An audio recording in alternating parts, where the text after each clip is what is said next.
They say temptation doesn't knock on your door. It moves in next to you. But what happens when that temptation becomes the reason your marriage begins to fall apart? This is the story of one man's trust, one woman's secret, and one neighbor who turned everything upside down. Daniel and Lila had been married for 8 years. On the outside, they seemed perfect. Stable jobs, a nice home, and a love that everyone admired. But behind closed doors, cracks had begun to show. Daniel worked long hours, often returning home exhausted. Lila spent her days juggling household chores, craving the attention that seemed to slip further away with every passing day. Then, one summer afternoon, the moving trucks arrived next door. Daniel was at work when Lila first saw him, the new neighbor. His name was Ryan. Tall, handsome, with that charming smile that could make any woman pause for a second look.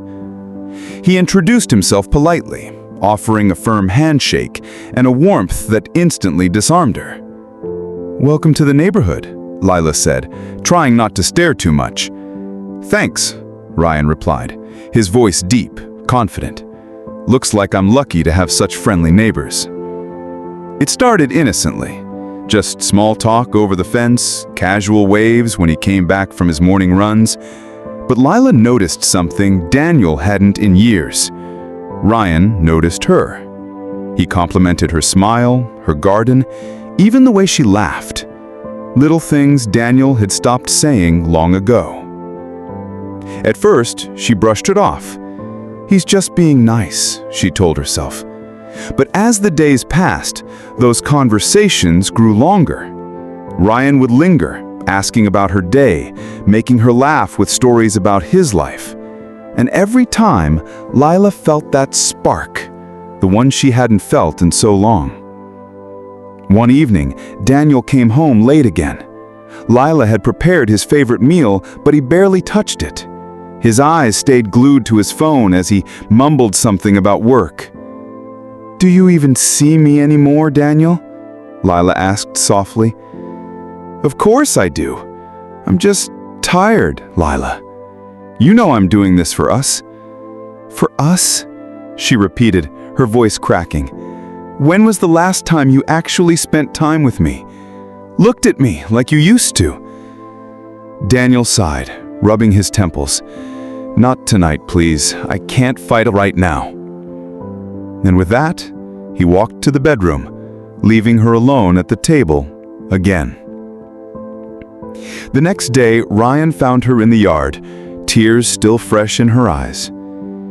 "Rough night?" he asked gently. Lila hesitated, then nodded. For reasons she couldn't explain, the words spilled out, her loneliness, her frustration, her longing for the man she once knew. Ryan listened, really listened. His eyes locked on hers like her pain mattered. "You deserve better," he whispered. Those 3 words lit a fire inside her. Days turned into weeks.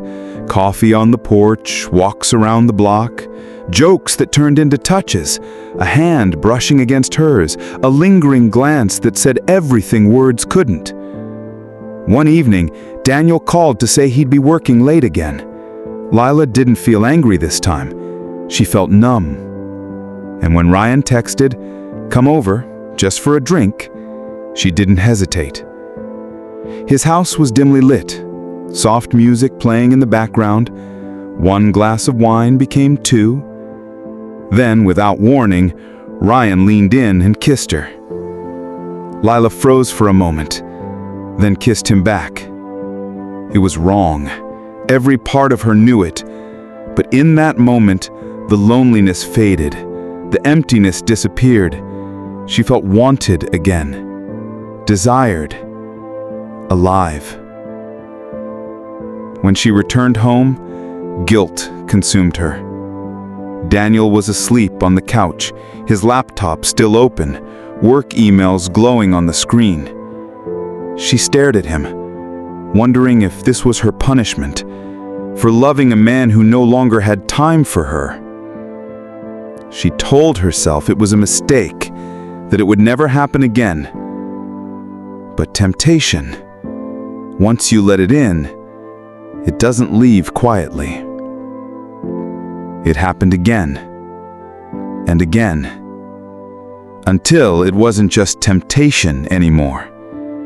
It was an affair. Daniel began to notice changes.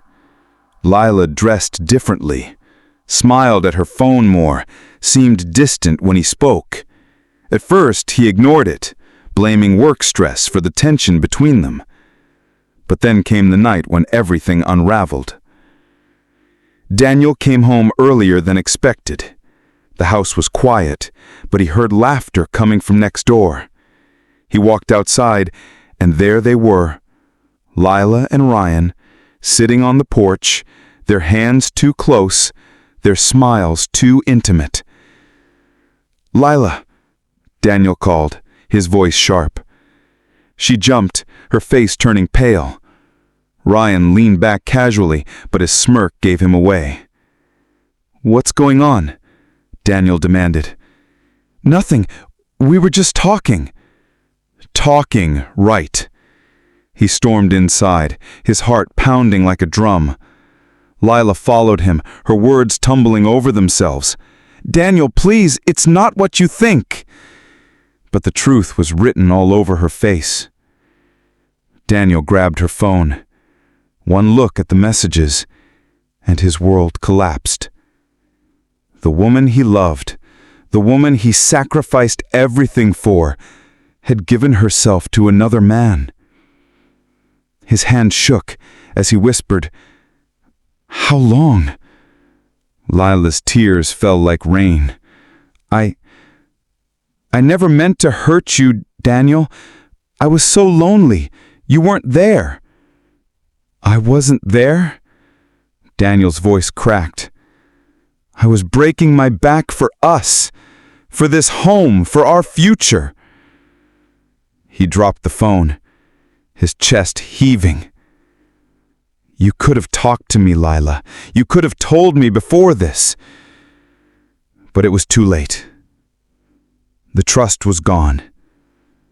The love, broken beyond repair. That night, Daniel packed a bag and left. Lila sat alone in the dark, haunted by the choices she made. Ryan never called again. He didn't have to. The damage was done. They say temptation doesn't knock on your door. It moves in next to you. But the truth is, temptation only wins when love stops fighting.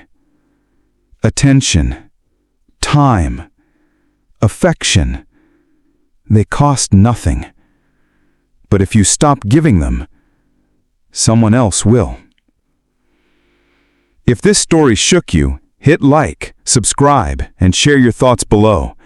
Do you think Lila deserved forgiveness, or did she cross a line no marriage can survive?